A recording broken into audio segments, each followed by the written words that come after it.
Finsac Uncensored Part 1. Welcome to the first in a series of news magazine podcasts, Get the Facts. Addressing Finsac, the truth, the whole truth, and nothing but the truth, the half that we're never been told. Outside of Dr. Peter David Phillips, the man who rescued Jamaica from Andrew Michael Holness 2011, bitter medicine, prescription, and whose sound economic policies the country is still benefiting from in 2023, Dr. Omar Davies is easily one of the best finance minister Jamaica have ever had. He not only created the Financial Sector Adjustment Company to cushion the effects of the 1990s financial meltdown, but he lowered Edward Philip George Seaga 1980s regime's 33.33% income tax to a flat 25%.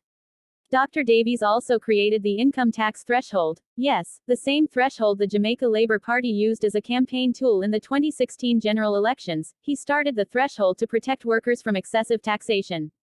Finsac as we know it, was the solution to a problem which was started by self-serving, unpatriotic men and women with evil intentions, when for political gains and self-enrichment, they trigger what the capitalist oligarchs call a financial meltdown.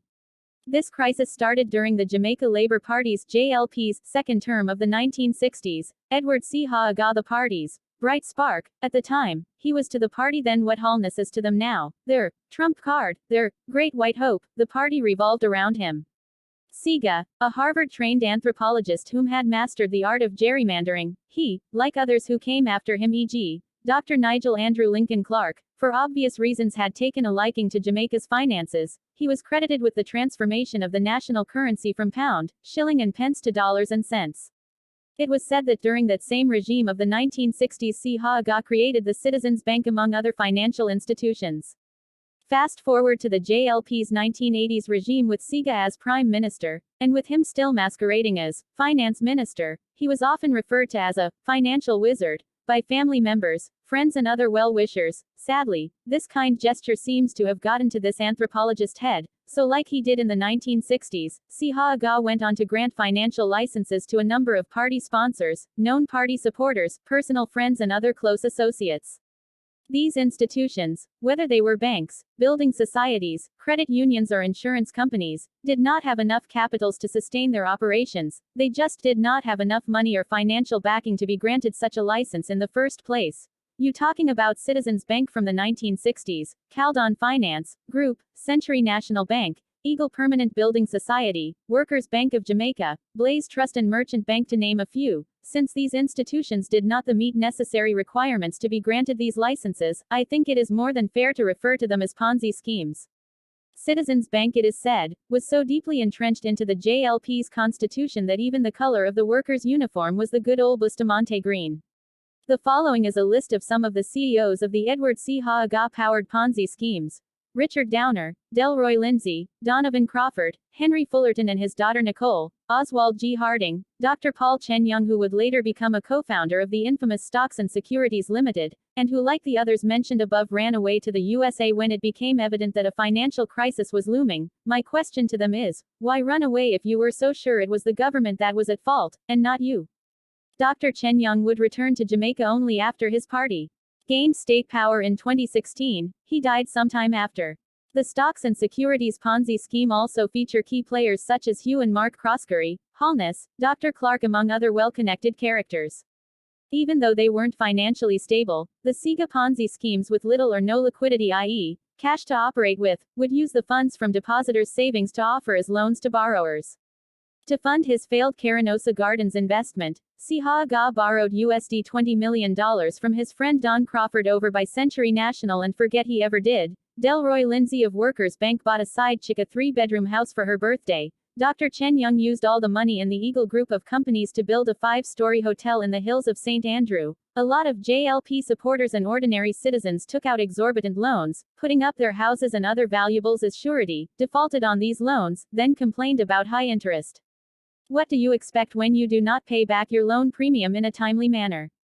Dr. Davies created Finsac to take over and regulate the running of the failed Edward C. Haaga-powered Ponzi schemes. His efforts saw the merger of a lot of these schemes with traditional institutions such as CIBC, Jamaica National Building Society, Bank of Nova Scotia, the National Commercial Bank created by Michael Manley, among others.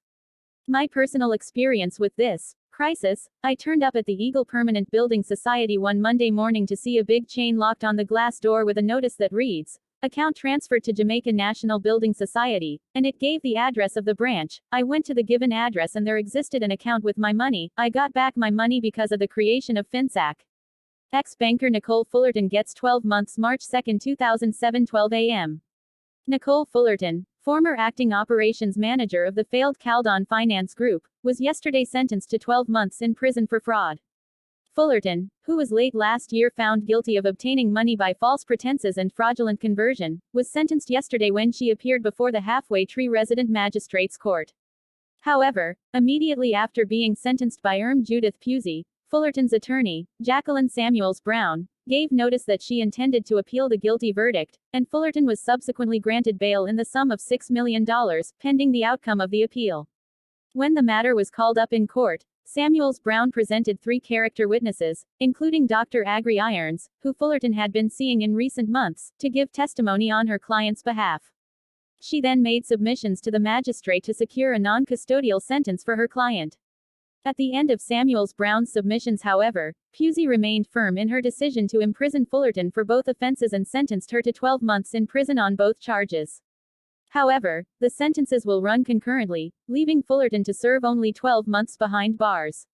Nicole Fullerton and her father, Henry, were both charged with obtaining money by false pretenses and fraudulent conversion after businessman Colin Carjon entrusted them with $133,000 and 10 million Jamaican dollars. Carjon lost his investment after the financial institution went bankrupt and was liquidated in 1998. Carjon then filed a complaint with the police fraud squad and the Fullertons were arrested and charged in 2003. Note: none of the traditional institutions, namely BNS, CIBC, JNBS, NCB etc., fell victim to the Edward C. Haaga conspiracy. They are authentic institutions. Is it any surprise that the SIGA-created Ponzi schemes were the ones that went under during the SIGA-induced crisis? During the Orette Bruce Golding's JLP regime of 2007-2011, oddly Shaw was known as one-third. That regime had 3 finance ministers, this because the leader had little or no confidence in Shaw's ability to manage the nation finances. The others were Senators Don Webby and Arthur Williams. It was that same JLP regime that Shaw, in his capacity as one-third finance minister, spent millions of dollars of taxpayers' money on a Finsac report, which, when the findings did not meet the narrative he was hoping to achieve, he did not bother to table it in Parliament. That issue seems to have died a natural death. Sometime back in 2008, during that same Golding regime, Dr. Davies, in his capacity as opposition spokesman on finance, silenced the one-third minister during a sitting of the lower house of Parliament when it was revealed that he, Shaw, as well as an unnamed minister of state at the time and other prominent JLP politicians, benefited from bailouts and had their bad debts written off when Finsac was created. For steadying the ship and bringing the financial sector back on track during that period of the Edward C. Haaga conspiracy, Dr. Omar Davies have established himself as one of the best finance minister Jamaica have ever had. Finsac, I've lived through it. I am a living testament. Capitalists show a posse, fake prosperity keeps standing in the way of Jamaica and progress. The views expressed in this article are solely those of yours truly and not those of the People's National Party.